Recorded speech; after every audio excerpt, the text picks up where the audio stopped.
Usmani T V کے ناظرین السلام علیکم۔ ناظرین گرامی، حضرت موسیٰ علیہ السلام اللہ تعالیٰ کے پیغمبر اور رسول ہیں۔ ایک غریب آدمی نے درخواست کی، آپ کلیم اللہ ہیں، اللہ تعالیٰ سے دعا کریں کہ وہ میرا رزق بڑھا دیں، مجھے کئی وقت فاقے ہو جاتے ہیں۔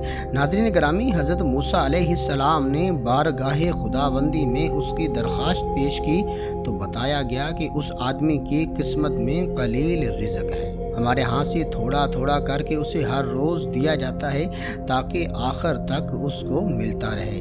ناظرین گرامی، اس شخص کو جب یہ بات معلوم ہوئی تو اس نے درخواست کی، آپ اللہ تعالیٰ سے سفارش کر کے میری قسمت کا سارا رزق مجھے ایک ہی بار دلوا دیں۔ اللہ تعالیٰ نے حضرت موسیٰ علیہ السلام کی دعا قبول کی اور اس غریب شخص کو تمام زندگی کا رزق ایک ہی بار مل گیا۔ ناظرین گرامی، اس شخص نے فوراً لنگر خانہ کھول دیا اور اعلان کر دیا، جس شخص کے کھانے کا انتظام نہ ہو وہ ہمارے لنگر خانے سے پیٹ بھر کر کھانا کھا سکتا ہے۔ حضرت موسیٰ علیہ السلام کو اس کی اس حرکت پر تعجب ہوا۔ انہوں نے اسے سمجھانے کی کوشش کی، لیکن وہ جب نہ مانا تو مایوس ہو کر چلے گئے۔ ناظرین گرامی، ایک ہفتے بعد حضرت موسیٰ علیہ السلام کا ادھر سے گزر ہوا تو آپ کیا دیکھتے ہیں، لنگر خانہ ہنوز ابھی تک جاری ہے۔ دوسری مرتبہ پھر آپ کا وہیں سے گزر ہوا تو آپ وہی دیکھتے ہیں۔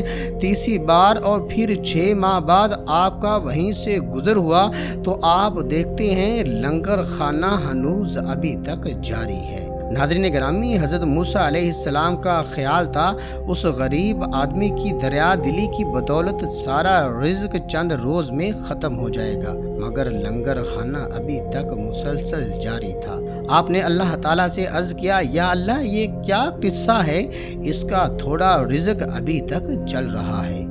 جواب آیا، بے شک اس کی قسمت میں تھوڑا سا ہی رزق تھا جو اب تک ختم ہو جانا چاہیے تھا، لیکن ہمارا قانون ہے جو شخص ہماری راہ میں کچھ خرچ کرتا ہے تو ہم اس کا 10 گنا اس کو دنیا میں اور 90 گنا آخرت میں دیتے ہیں۔ یہ شخص بھی اس قانون کے دائرے سے باہر نہیں، جتنا یہ ہماری راہ میں خرچ کرتا ہے اس کا 10 گنا ہم اسے دنیا میں ہی دے دیتے ہیں۔ اس میں تعجب کی کیا بات ہے۔